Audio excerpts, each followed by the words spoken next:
Você, professora da educação infantil, já passou por uma situação como essa? Nossa, amanhã é segunda-feira. Bora fazer um plano de aula. Vamos ver. Amanhã quer dar uma aula bem divertida. Ai, vou começar cantando, claro.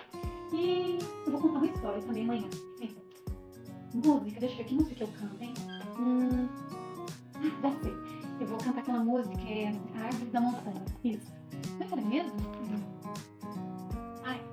A árvore da montanha, olê, ai, ai, ó. A árvore da montanha, olê, ai, ai, ó. Essa árvore tinha um galho. Ai, ai, ai, que amor de galho. A árvore da montanha, olê, ai, ai, ó. A árvore da montanha, olê, ai, ai, ó. Esse galho tinha... O que tinha mesmo? Esse galho tinha um ninho. É o ninho que vem primeiro? Esse galho... Ai, meu Deus. Não é broto. Esse broto tinha... Ai, meu Deus, ai, não, peraí, depois eu lembro da música. Deixa eu ver a história. Deixa eu ver que história que eu conto. Sei. Eu conto essa coisa que eu tava lendo ontem. Ai, eu gostei. De minha cereja, do céu cisne. Esse aqui, deixa eu ver. Sim. Não deu, não. Deixa eu ver se eu consigo contar. Tininha Cereja era uma menina que tinha uma bochecha... Como é que é mesmo? Peraí.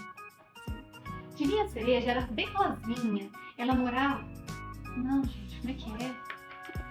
Peraí, pera, calma. Não vai dar certo. Era uma vez uma menina chamada Tininha Cereja. Ela era assim... Gente, o que é mesmo, gente? Ai, cabeça. Parece óbvio dizer, mas para se ter memória é preciso ter atenção. A atenção é um dos principais ingredientes da memória. E para que eu possa transformar uma memória de curto prazo numa memória de longo prazo, eu preciso concentrar essa minha atenção naquilo que eu quero aprender.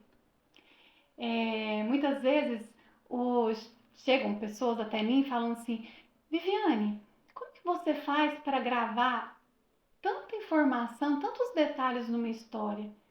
Nossa, é tanta coisa, eu não consigo gravar isso tudo não.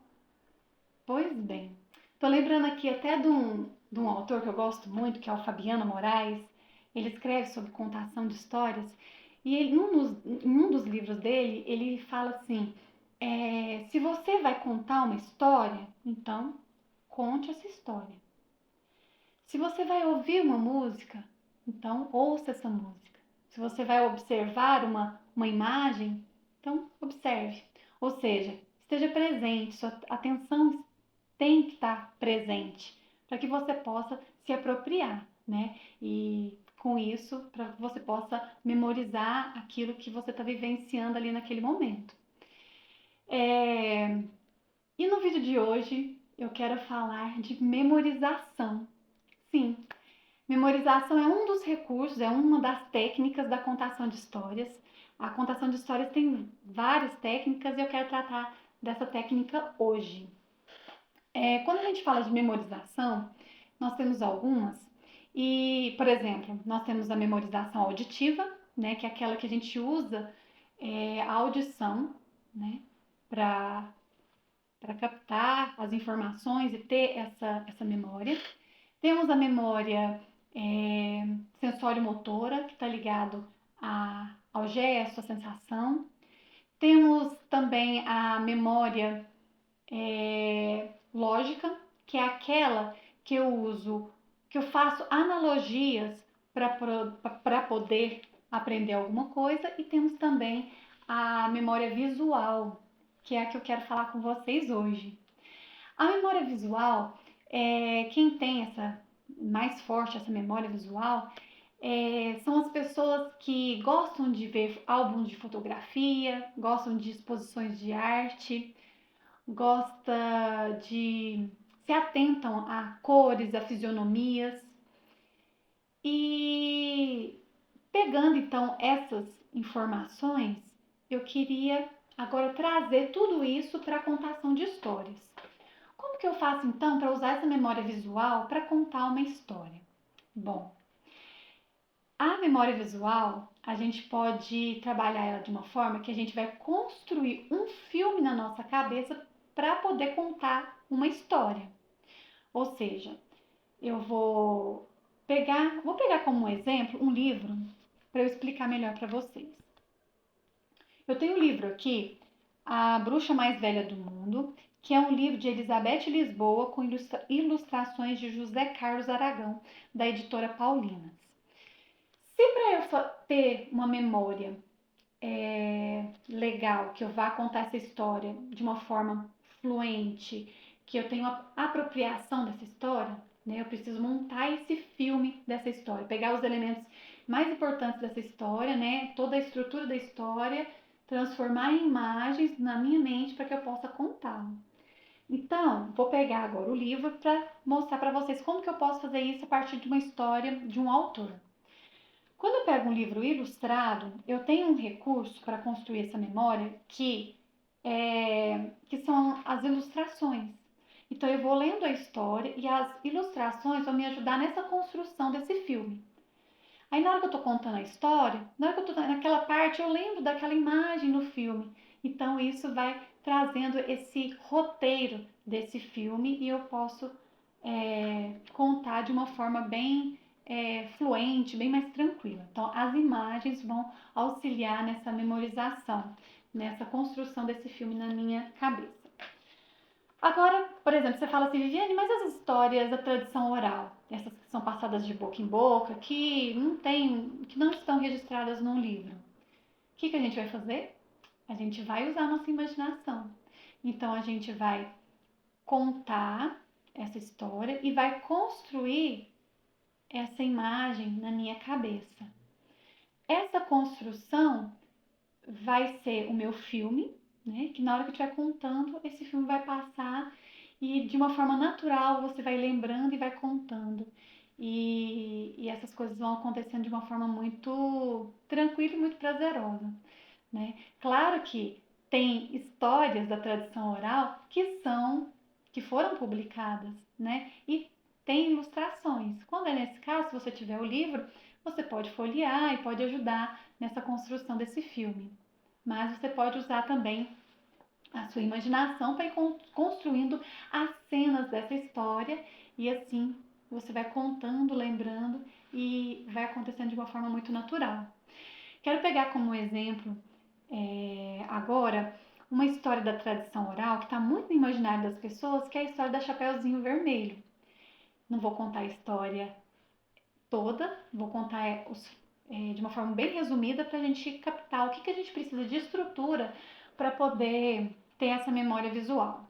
Bom, então a história é Chapeuzinho Vermelho. O que tem nessa história? Uma menina, ela tem um capuz vermelho que ganhou da avó, por isso que todos a chamam de Chapeuzinho Vermelho.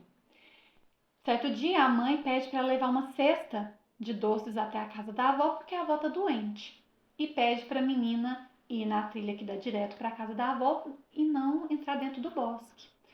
Mas a menina vai muito distraída, entra no bosque. Nisso ela encontra o lobo. O lobo pergunta onde que ela estava indo. Ela diz que está indo para a casa da avó. O lobo, muito esperto, chega na casa da avó primeiro.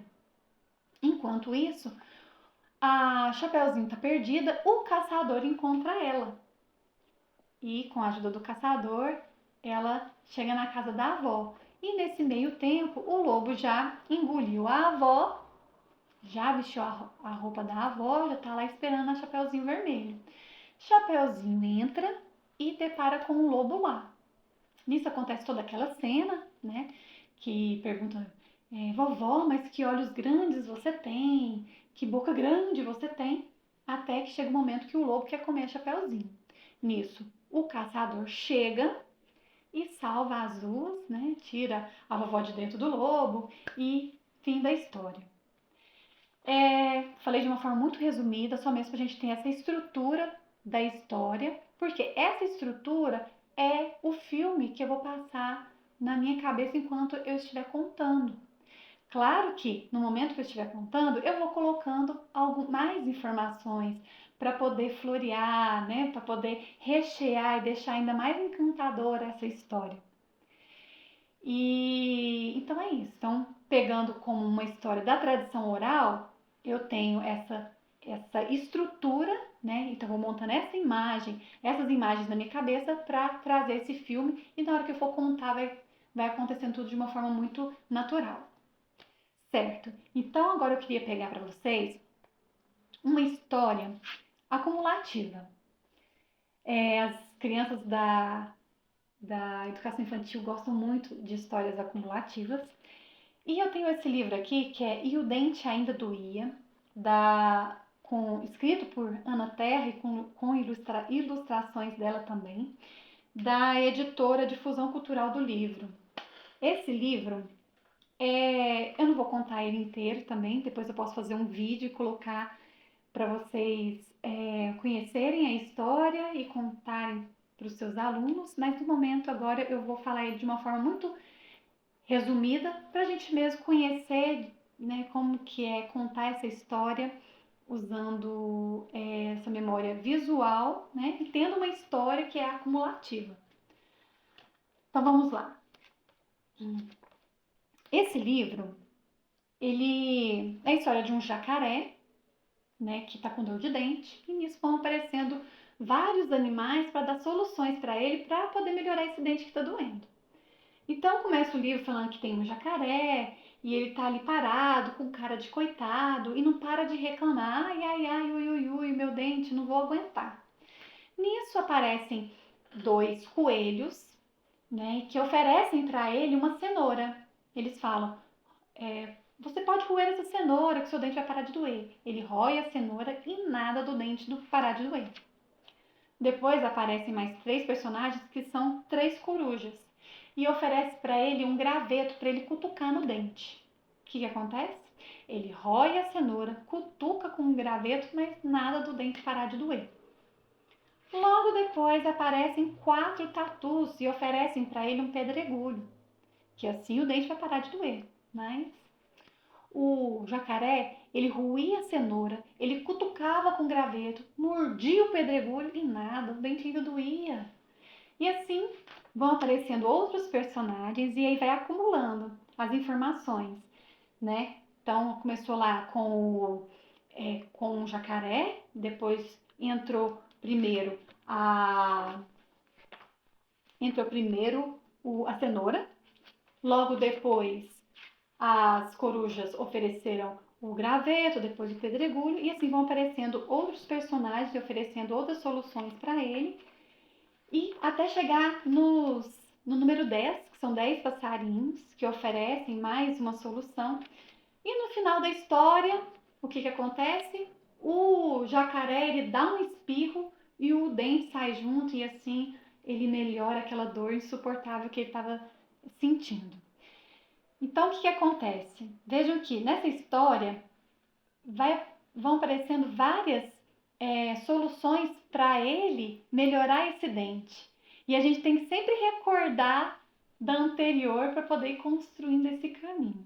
O livro ele é ilustrado, então a ilustração pode nos ajudar a lembrar dessa história.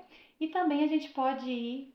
e também não, com essas ilustrações a gente vai criando esse filme na nossa cabeça para poder contar de uma forma que vai desencadear até chegar lá no número 10, com a última solução, até tudo finalizar com o espirro e ele melhorar aquela dor insuportável. Certo. Além do livro acumulativo, podemos também pegar canções, igual a primeira música que eu cantei, da Árvore da Montanha, que ela é uma música acumulativa. Eu não tenho um livro com ilustrações dela, então o que eu vou fazer? Eu vou imaginar. Então, eu vou imaginar essa música. E lá na música fala, tinha uma árvore, nessa árvore tinha um galho, nesse galho tinha o quê? Tinha um broto. Depois do broto tinha um ninho, tinha uma ave, tinha uma pena, e assim vão aparecendo várias informações. E aí eu tenho que construir essas imagens para construir também esse filme, para produzir esse filme e poder cantar para as crianças. Por fim, eu queria Então, tá, eu falei para vocês, né? Essa técnica de montar esse filme na cabeça a partir de uma história da tradição oral, a partir de um livro, né, uma história de autor, pegando como referência as imagens, né, as ilustrações, pegando um livro de história cumulativa com imagens, uma história de uma canção acumulativa, que eu não tenho imagens, eu tenho que formar isso na minha cabeça. E agora eu queria ler para vocês um trechinho bem curto desse livro, Tininha Cereja, de Celso Sisto, com ilustrações de Ana Terra, da editora Paulinas. Eu quero ler de uma forma branca, uma forma neutra, vamos dizer assim, esse trechinho. E depois eu quero contar para vocês de uma forma que eu vou contar, mas tendo passando esse filme na minha cabeça, né? Usando essa minha memória visual. Então, como seria? Vou contar para vocês primeiro de uma forma neutra. Tininha Cereja era rosada, rosadinha, bem vermelhinha, sei lá. Como ela já tinha nascido assim, podia pegar sol, ficar envergonhada ou com uma raiva danada que a cor variava, mas de todo não mudava. Agora, como seria contar essa história passando esse filme na minha cabeça? Era uma vez uma menina chamada Tininha Cereja. Ela era vermelha, vermelhinha. Mas vou contar para você. Podia fazer sol, tomar bastante sol. Podia ficar envergonhada, mas de nada. Mas não adiantava, não. Ela continuava bem vermelhinha. Ai, que coisa mais linda. Parecia duas maçãs assim, bem vermelhinhas. Então vejam, contei essa história de duas formas. Uma forma bem neutra, lendo a história no livro, e depois usando esse filme da minha cabeça. Bom, o vídeo de hoje é isso. Espero que vocês tenham gostado do conteúdo. Espero que vocês coloquem em prática na sala de aula. E peço para vocês, se vocês gostaram do conteúdo, para que compartilhem com as suas colegas de trabalho, para que a gente possa cada vez mais disseminar as histórias, para que mais e mais crianças possam mergulhar nesse universo tão bonito, que é o universo da literatura, da tradição oral. Se você não me segue aqui no Instagram, siga, curta também esse vídeo. Se você não é inscrito no meu canal, se inscreva. É Janela das Histórias com Viviane Rodrigues. Na minha bio tem o link que já vai direto para lá. Muito obrigada e até um próximo vídeo.